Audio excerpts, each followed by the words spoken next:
Ladies and gentlemen, boys and girls, welcome back to My Golf DNA, where we help you get better at the game of golf by giving you a ton of information as to what you're doing, why you're doing it, and most importantly, how you're going to get the job done.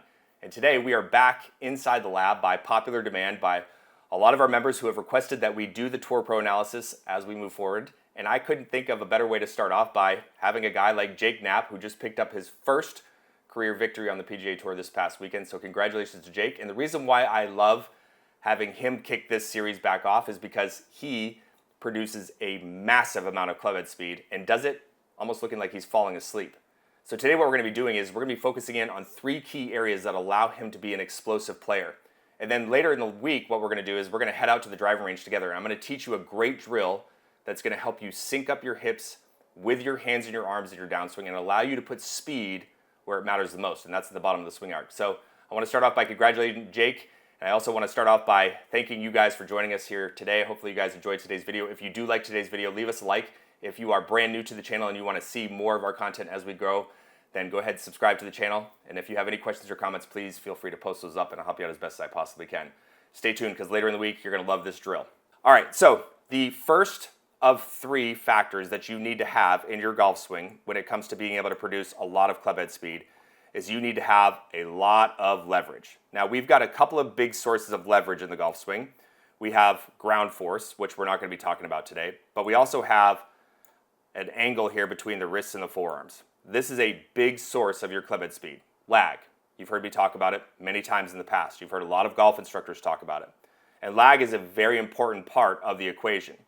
But lag is only good if you know how to get rid of it, because you have to be able to put speed in the right spot, number 1. But number 2, you also have to be able to square the club face.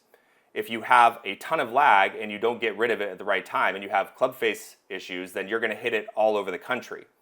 So what you want to remember is that, yes, you want to have lag, but you also need to have the second most important thing when it comes to your clubhead speed, and that is a good braking mechanism built into your swing shape. When you look at this on the right-hand side of the screen, I want you to watch this trail foot exclusively.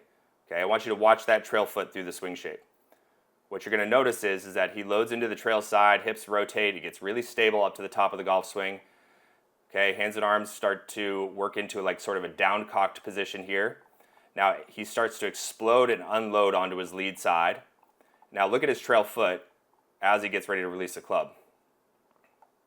You can see that he's rolling to the inside portion of the trail foot. And look at the foot stay down on the floor as his hands and arms start to release and pass in front of his body. So he's got a leverage aspect built into his swing shape, but he's also got a very good, strong braking mechanism built into his swing shape. And so that leads to the third and final component, which would be the release. If you want to produce real clubhead speed, you need to have leverage, you need to have a braking mechanism, and you need to have a very buttoned up release pattern.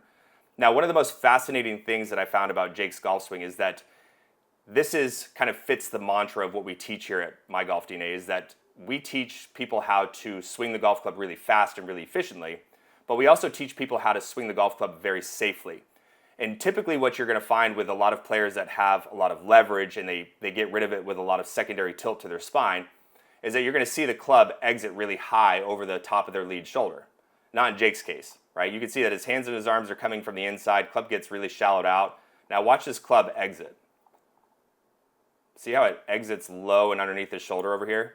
Now what you can notice is that he is allowing his shoulders and his body to kind of follow the arms low and left. And he's not going into this really hard, sustained side bend position that can put a lot of stress on his lower vertebrae, even with his trail foot just starting to peek up off the ground. This is a safer position for him to be in when he's producing the sort of speeds that he is. And exactly what we teach here is that we want you to understand that you don't have to go into these sort of uncomfortable positions to be able to produce a lot of your clubhead speed. You don't have to sit at the gym and do tons and tons of curls and tons of bench press in order to be able to produce a lot of clubhead speed. You need to be able to use the ground, your legs, and your core, and you need to be able to utilize leverage. You have those 3 factors in a good spot, then there's a pretty good chance that you're going to be what we would consider efficient when it comes to swinging the golf club.